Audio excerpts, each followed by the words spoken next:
Hey everyone, welcome back to the channel. We're doing another vlog, our very last vlog for Sri Lanka. Yeah, we're currently in Colombo. We've got 48 hours here and we're going to try and see as many things as we can with the kids. Yep. So what's first, David? Yep, we're at the Colombo Museum, so we're going to check that out first. Ticket prices are about $1,500 for an adult and $750 for a child, and that is combined with the Natural History Museum. Okay. Yeah, which I think the kids will enjoy, so we're going to do both. Yep, so we've got 2 days, let's see what we can do. All right, let's go.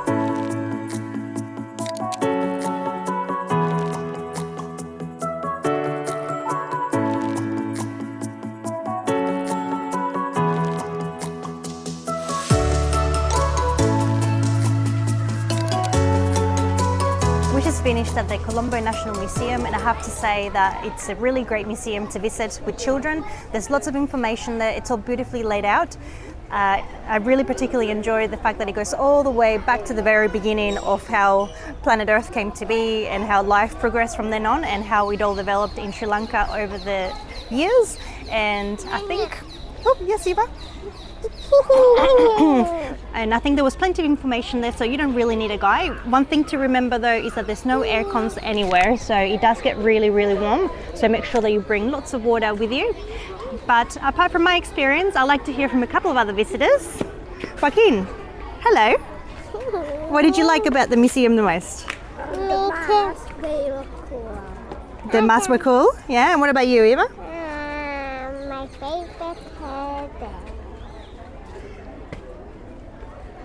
dancing. The dancing, lovely. And what about you, Javi? What did you enjoy the most? Get closer, come.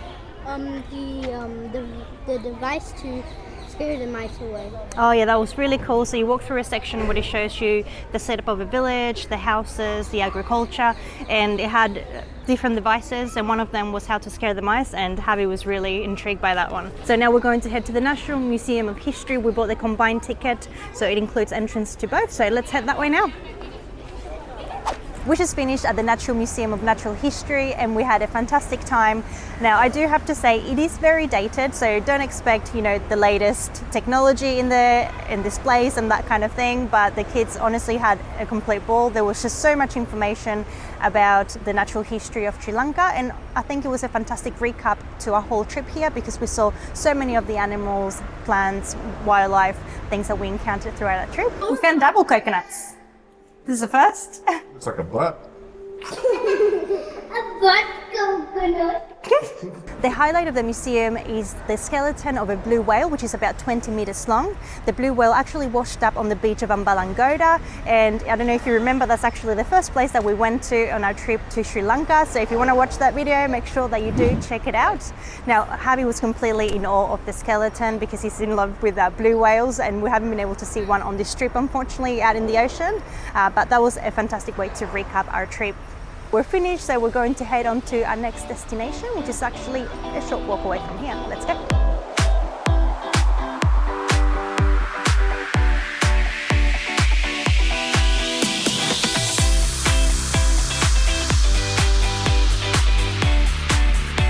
We're just walking through this park now, which is directly across from the National Museum of Natural History. And as you can see, it's very popular with the locals. There's lots of school field trips. And most importantly, there's lots of ice cream vans. So the kids are having an ice cream while we walk through to get to a couple of temples on the other side.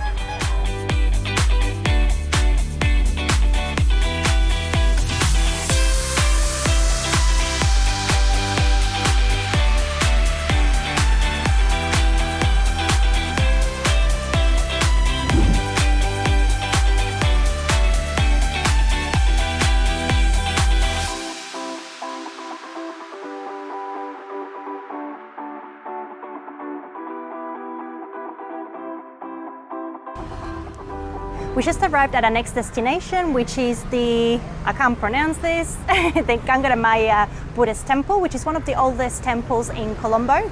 It costs 400 rupees per adult to go in, and obviously that's for foreigners. I think the locals might be free. Now let's go check it out. Of course, we need to go take off our shoes first, and the kids are just waiting for us right over there. Let's go.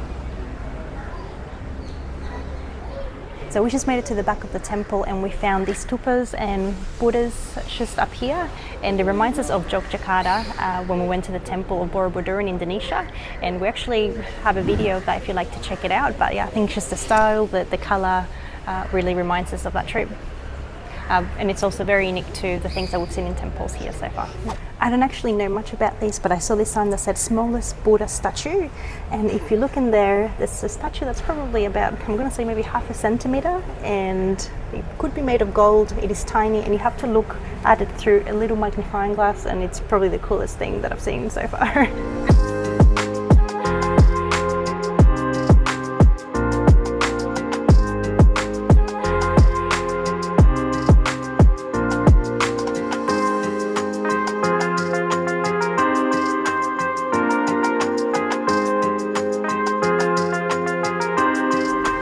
So we just finished that visit at the temple, and I have to say that it's a lot more than what we expected. It was actually really worth the visit. You only need about half an hour to an hour to visit, so that's great. And we found that there was lots of artifacts, lots of statues. There was so much in there that looked like it had been donated. There was collections of cameras, coins. Yeah, there was a lot to look at. So we're really happy that we visited, but now we're going to go to another temple that's on the lake, and it's only a 4-minute walk from here, so let's go check it out.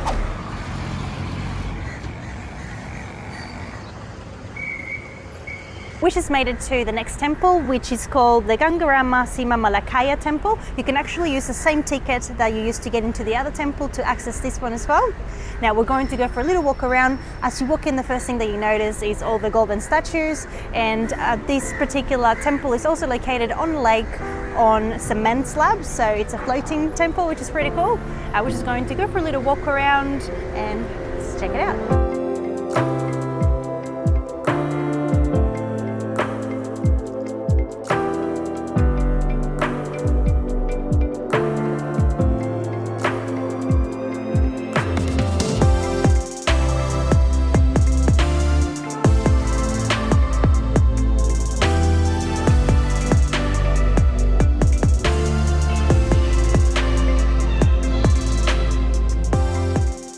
That was a really quick visit, and right across there there's the children's park, and we're going to go check that out as well.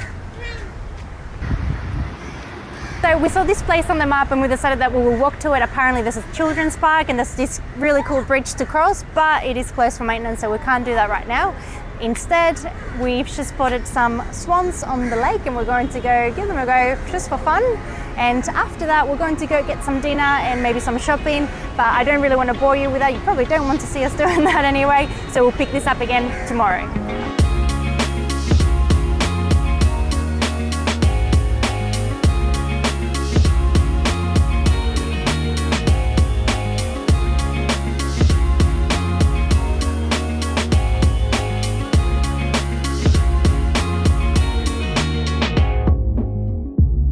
We are back and we had a really late start to our day today. Last night, after going to Golf Face 1 mall, we had dinner at Chili's and then we spent a couple of hours shopping, just walking through the shopping mall and having some dessert. And then we actually decided to go for a walk down to the promenade area, also known as Galbokka Green. And we had a really lovely time there, and we didn't get home until about nearly 11 o'clock at night. So we had a sleep in this morning and we started that day much later than we planned. Now we've kicked it off by driving into the Hilton in the Fort area and enjoying their beautiful lunch, which is a buffet. And we have to say that we do find it to be really great value when compared to some of the meals that we've had in restaurants by the time everybody's ordered their meal. It worked out to be about 15,000 rupees for 2 adults to have lunch, and having paid half price, and the other 2 were free. So we're going to go now. We've got a few places that we want to check out this afternoon before we head back to the hotel to pack. We've arrived at our first destination, which is the Dutch Hospital Shopping Precinct. It is basically a 17th century Dutch hospital that's been turned into a precinct with restaurants and upscale boutiques. This place has 2 courtyards, and as you can see, it's a little bit quiet at the moment, but it will be bustling at night time. Just 150 meters from the Dutch shopping precinct, you're going to find the detention chamber of the last king of Sri Lanka. Basically, he was detained by the British in 1815. He was held captive here until he was taken onto a ship and taken to Madras with his family, where he remained a prisoner of war until he died in 1832. This is located inside the police station quarters, and from here you can also see the clock tower if you're looking for that. We're going to walk to that next.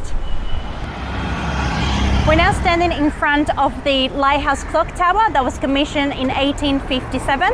As you can see, it's a colonial building and it's very, very nice. Now, it doesn't longer work as a lighthouse because as the buildings around it were built, it was decommissioned about 100 years later. It now just operates as a clock tower, which keeps the correct time.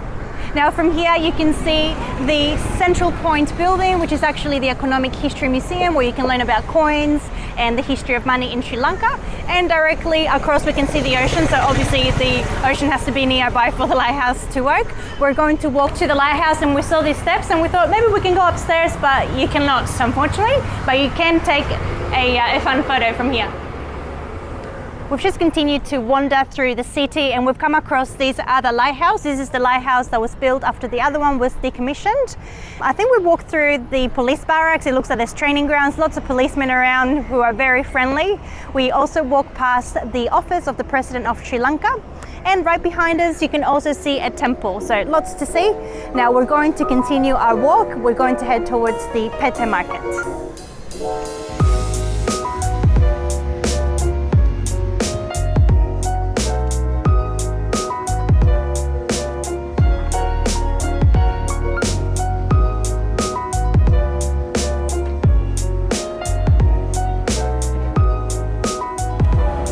We just arrived at the Pete market area. Honestly, we don't know what to expect, but it looks to be like a very busy place, and you can get lots of shopping done here, so we're going to go for a walk and see what we get up to. Let's go.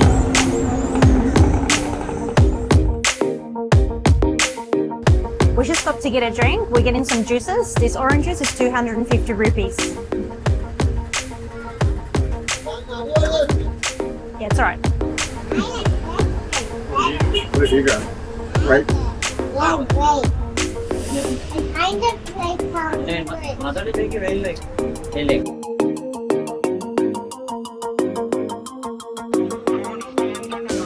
Guys, enjoy the Sri Lanka.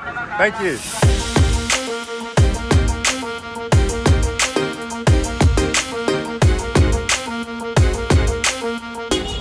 Find a belt? I don't know.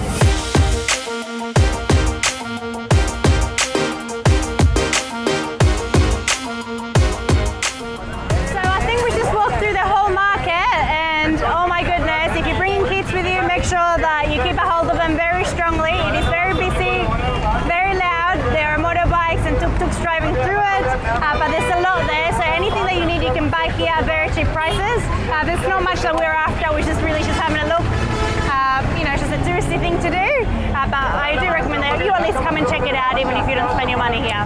Now we've got one more stop. Thank you so much for sticking with us. Let's move on and have a look at the last place that we're seeing on our 48 hours in Sri Lanka, Colombo.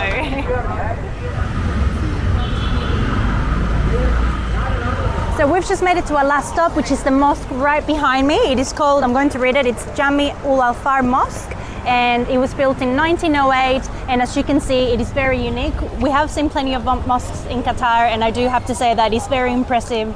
It is massive, and you can see the red and white bricks, which makes it stand out. So I'm going to wrap this up now. I hope that you enjoyed your time with us here in Colombo. I think we had a fantastic 48 hours, and don't forget to subscribe if you haven't already. We will see you on the next one.